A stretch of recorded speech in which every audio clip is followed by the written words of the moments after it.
Somewhere in your memory, buried under everything you were taught in school, there's a story you already know. A great flood, a rising sea, a single family who survived on a boat while the rest of the world drowned.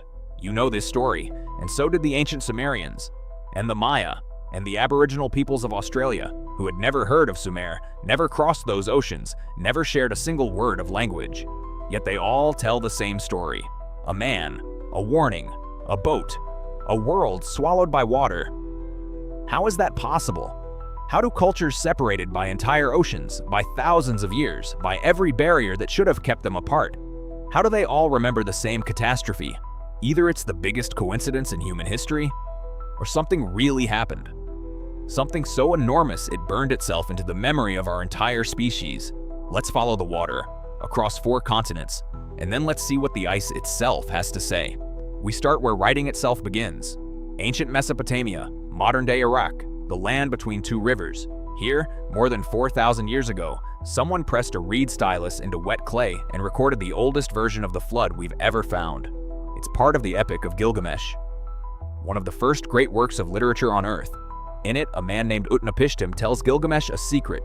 The gods, angry and tired of humanity's noise, decided to wipe the world clean with water. But one god warned Utnapishtim. "Tear down your house," the voice said. "Build a boat. Save your family and the seed of every living thing." So he did. He sealed the vessel with pitch. He loaded it with animals. And then the storm came. For 6 days and 7 nights the flood raged until the whole world was flat and silent as a rooftop of mud. When it ended, Utnapishtim released a dove to find dry land, then a swallow, then a raven. If that sequence sounds familiar, the boat, the family, the animals, the bird sent out to find land, it should. Because the story written in the book of Genesis with Noah came centuries later. The Mesopotamian version is older, much older, and beneath it is an even older name from an even older tablet, the Sumerian survivor called Ziusudra. His name translates to something haunting. Life of long days, the one who lived through the end of the world. 1 flood, 2 rivers, the oldest writing we possess, and already the story is being copied down as ancient history, even by the people who wrote it. Now cross the Atlantic, an ocean these people could not cross. Land in Central America, among the Aztecs. The Aztecs believed the world had been created and destroyed many times over, a cycle of suns or ages, and the age before our own, the 4th sun, has a name. Nahuatl. It means 4 water, because that world ended in a flood. The rains came and did not stop. The waters rose until the mountains vanished and the sky itself seemed to collapse into the sea. Nearly all of humanity was swept away. And in some versions, the survivors were transformed into fish. But one couple was warned, told to hollow out a great log, to climb inside and to wait. And when the waters finally fell, they alone remained to begin the world again. A warning, a vessel, a surviving pair. Sound familiar yet? Now go north to the Hopi people of the American Southwest.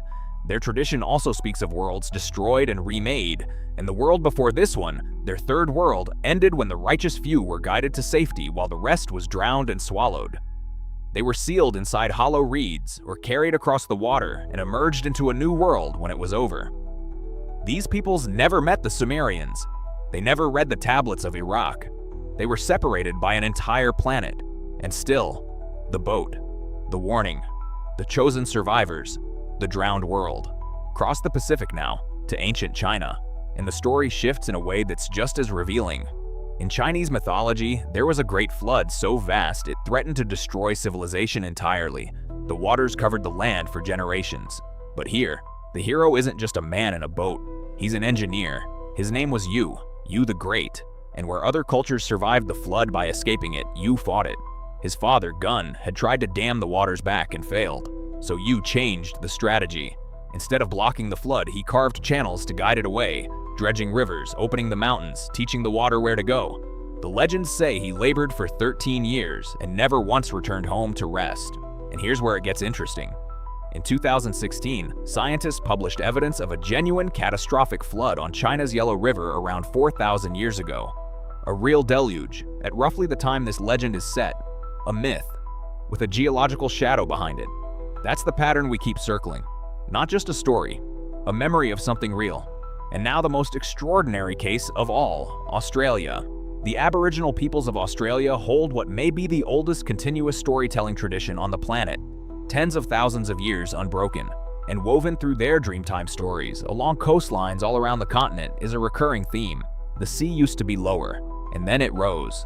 They tell of a time when the shore was much farther out, when there was dry land and hunting ground, and places people lived, in areas that are now deep underwater. The stories describe the water creeping in, swallowing the coast, drowning the old country, drawing the shoreline back to where it sits today. And here's what stops researchers cold. Those stories are geographically accurate. At the end of the last ice age, sea levels really did rise dramatically, by more than 100 meters, flooding coastlines exactly as the stories describe. Scientists who've studied these accounts argue they may preserve the memory of real events from 7, even 10,000 years ago. Not myth as metaphor, myth as record. A flood remembered accurately across hundreds of generations of human voices. So step back, look at the map. Mesopotamia, the Americas, China, Australia. Cultures that never met, that couldn't have met, all carrying the same core memory. The world was drowned and a few survived. For a long time, historians had an easy answer. Rivers flood. Every ancient people lived near water. Of course, they all have flood stories. Coincidence? But that explanation gets weaker the closer you look. Because these aren't stories about a river overflowing its banks. They're stories about the whole world going under. And they cluster, again and again, around the same window of deep antiquity. So what actually happened? Here's where we leave the myths behind and let the ice speak. Around 12,800 years ago, the Earth was warming out of the last ice age. And then, suddenly, geologically in an instant, it plunged back into cold. This event has a name, the Younger Dryas, and we're not guessing about it. We can see it, locked in the ice cores of Greenland, in layer after frozen layer that records the temperature of the ancient sky. The climate whipsawed violently in as little as a single human lifetime. As the great ice sheets melted and refroze and melted again, they released staggering pulses of water into the oceans. Sea levels didn't rise gently, they surged. Entire coastlines, the places where humans naturally lived, hunted, and built, vanished beneath the waves. Land bridges drowned. Whole regions were erased from the map. This was real. This is not mythology. This is geology. And it happened to a world already full of people. People who watched their homelands disappear under the water. People who survived and who told their children what they had seen. And their children told their children. Across thousands of years, across migrating peoples who carried the memory to every continent they settled. Maybe that's the answer to our paradox. The stories match because the event was real. One planet, one catastrophe, one memory scattered across the whole human family. But here's where the question gets bigger and darker. If the end of the Ice Age really did drown the coastlines, then it drowned exactly the places where early civilizations would most likely have begun. The river deltas, the fertile shores, the lowlands by the sea. We build our cities by the water. We always have. And that water is now 100 meters higher than it was when these floods began, which means something unsettling. If there was anything down there, any settlement, any structure, any people further along than we assume, the ocean has been sitting on top of it for 12,000 years. We wouldn't have found it. We wouldn't even know to look. Mainstream history tells us civilization is young, that before a certain point there was nothing but scattered hunter-gatherers with stone tools. But that history is written from the land we can see. And a vast chapter of the human story, the coastlines where we most likely lived, is underwater, unexcavated, and silent. We're not saying we know what's down there. We're saying the flood didn't just end an age. It may have erased one and handed us amnesia in its place. So the next time you hear the story, the man, the boat, the family, the drowned world, don't dismiss it as a fairy tale. Because every culture that could remember it did. From the clay tablets of Iraq to the songs of Australia, humanity kept whispering the same warning across 10,000 years, as if terrified we might forget. The science now agrees a great flood happened. The ice confirms it. The coastlines confirm it. The only thing still unanswered is what went under with it, and whether it's still down there, waiting. So I'll leave it with you. Which piece of evidence hits hardest?